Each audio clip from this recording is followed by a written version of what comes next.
거룩하신 하나님 아버지 은혜를 감사합니다. 오늘도 우리에게 이 시간을 허락하셨사오니 기도로 하나님께 나가기 원합니다. 우리에게 말씀하여 주시고 깨닫게 하옵소서. 예수님 이름으로 기도드립니다. 아멘. 찬송가 379장 하나님께 찬양드립니다. 내 갈 길 멀고 밤은 깊은데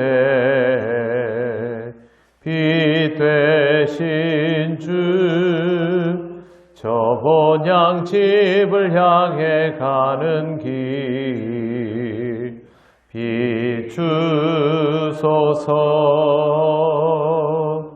내 가는 길 달지 못하나 한 걸음씩 늘 인도하소서.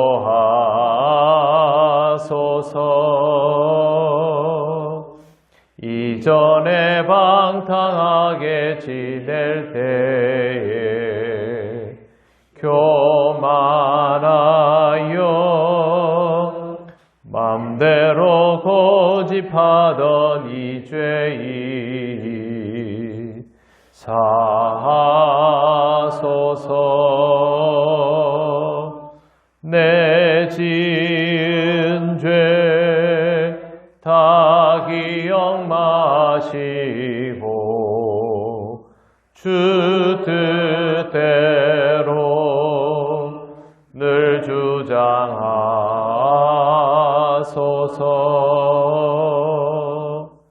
이전에 나를 인도하신 주, 장래에도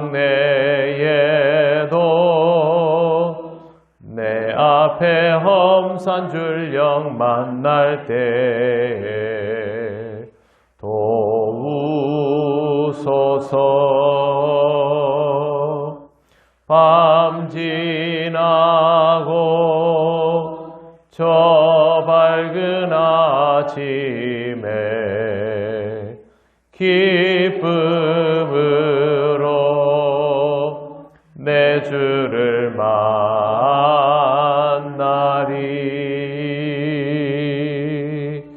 아멘.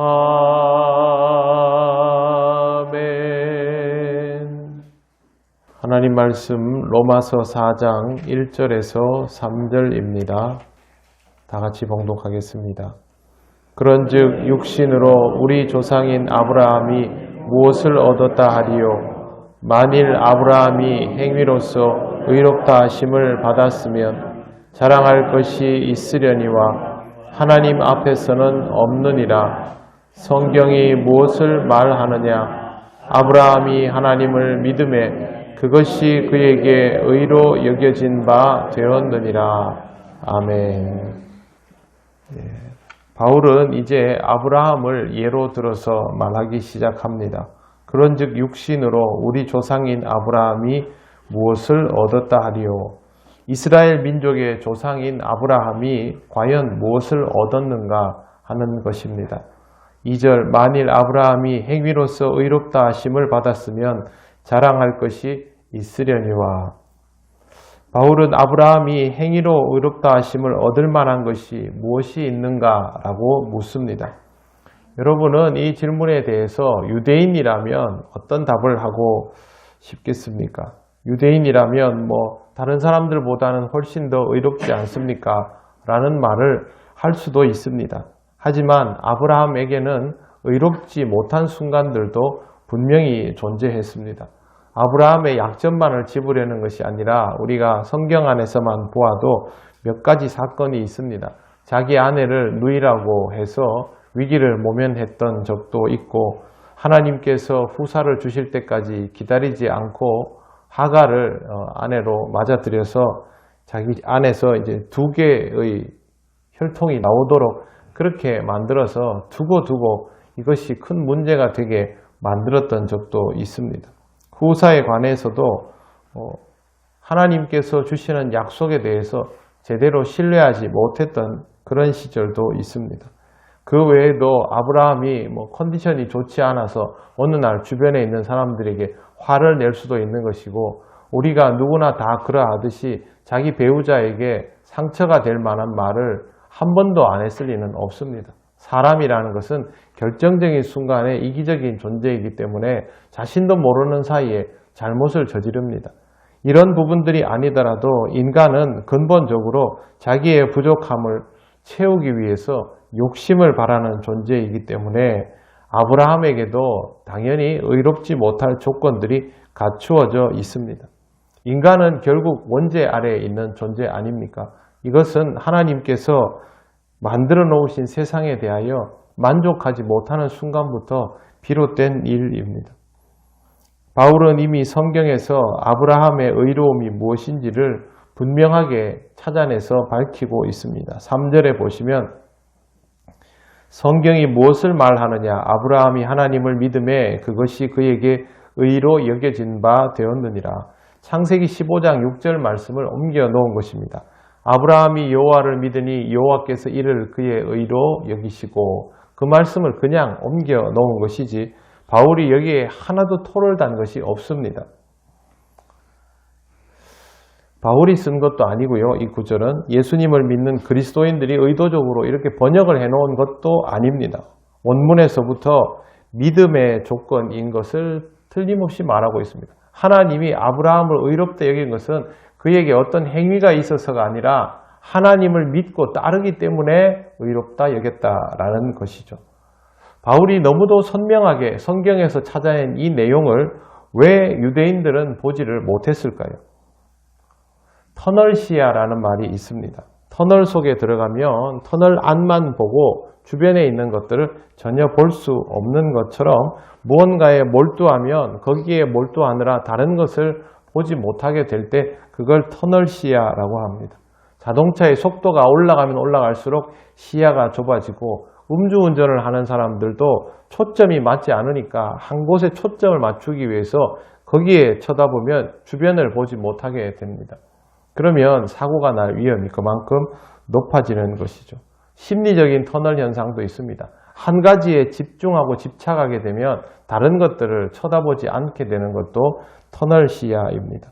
유대인들이 그랬습니다. 선민의식과 율법주의에 몰두하면서 그 외에 하나님께서 주시는 그토록 다양한 은혜의 모습들을 찾아보지 못하고 결정적으로 예수 그리스도께서 이 땅에 오셨을 때도 자신들이 몰두하는 선민의식과 율법 때문에 예수 그리스도를 온전히 알아보지 못하는 지경에 이르게 된 것입니다. 터널 시야는 유대인들에게만 있는 것이 아닙니다. 우리도 교회 안에서 복음이 기준이 되지 않고 전통과 관습이 기준이 되어버리면 믿음이 아니라 교회의 전통과 관습을 얼마나 잘 지키는가에 맞추어서 신앙을 판단하려고 합니다. 교회 안에서 복음을 놓치고 믿음의 중요성을 놓쳐버리면 다른 어떤 것들을 추구하더라도 아무 소용이 없습니다. 그냥 헛된 것에 힘을 뺄 뿐입니다. 교회 생활을 오래 한다고 해서 하나님 앞에서 다 신실하다고 할 수 없습니다. 그토록 오랫동안 이어지는 이 교회 생활이 신앙생활이어야 하고 복음을 따르는 것이어야 하고 율법이 아니라 영의 자유를 누리는 일이 되어야만 온전한 의미가 있는 것입니다. 믿음의 조상 아브라함을 그토록 중요하게 여기던 유대인들이 창세기 15장 6절의 말씀을 놓치고 율법을 붙들고 살았던 이유도 가장 중요한 부분들을 놓쳐버렸기 때문입니다. 우리도 이런 위험에 얼마든지 빠질 수 있는 사람들이고 실제로 한국 교회는 이런 위험에 많이 빠져 있기 때문에 더욱더 각별히 유의하면서 신앙이 오래되면 오래될수록 신앙이 깊어진다 싶으면 깊어진다는 생각이 들수록 주님의 말씀을 통하여 영적인 자유함을 누리고 형식과 관습에 얽매이기보다는 그 형식과 관습을 뛰어넘어서 복음 안에서 그것을 기꺼이 누릴 줄 아는 그런 삶을 살아야 합니다. 신앙생활을 정말 잘하는 사람은 자기 자신에게 아주 엄격하지만 그 엄격함의 잣대를 다른 사람에게 표면적인 그런 기준으로 제시하며 다른 사람을 판단하고 정죄하는 일은 하지 않습니다. 그렇기 때문에 우리는 이러한 위험들을 얼마든지 헤쳐나갈 수 있습니다.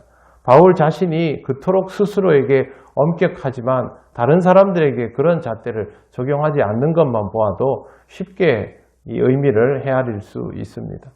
하나님께서 믿음만을 중요히 여기시고 그 믿음을 통하여 우리의 삶 자체가 바뀐다는 것을 알기 때문에 그렇게 더더욱 믿음을 말씀하심을 잘 기억하시고 여러분의 삶도 하나님 앞에서 하나님을 믿기에 의롭다 여김을 받는 그런 삶을 살아가시기를 바랍니다. 아멘. 기도드리겠습니다.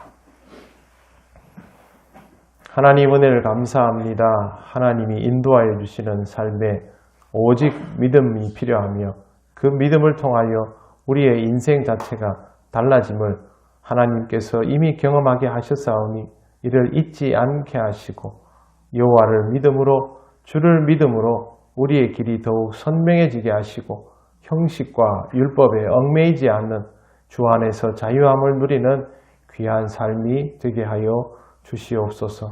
하나님, 장례를 치루어야 하는 가정을 기억하여 주시고 그 가정이 주님의 은혜와 위로 속에 장래의 모든 일정을 감당하게 하시며 특별히 가정의 모든 자녀, 자손들이 하나님이 주시는 은혜를 경험하며 하나님 앞으로 기쁘게 나오는 귀한 시간이 될 수 있도록 역사하여 주시옵소서. 오늘도 우리 통영교회 모든 성도들 주님의 사랑 안에서 복되게 살아가기를 간절히 구하오며 예수님 이름으로 기도드립니다. 아멘.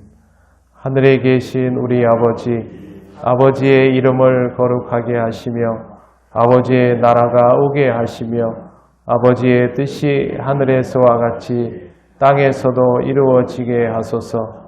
오늘 우리에게 일용할 양식을 주시고 우리가 우리에게 잘못한 사람을 용서하여 준 것 같이 우리 죄를 용서하여 주시고 우리를 시험에 빠지지 않게 하시고 악에서 구하소서. 나라와 권능과 영광이 영원히 아버지의 것입니다. 아멘.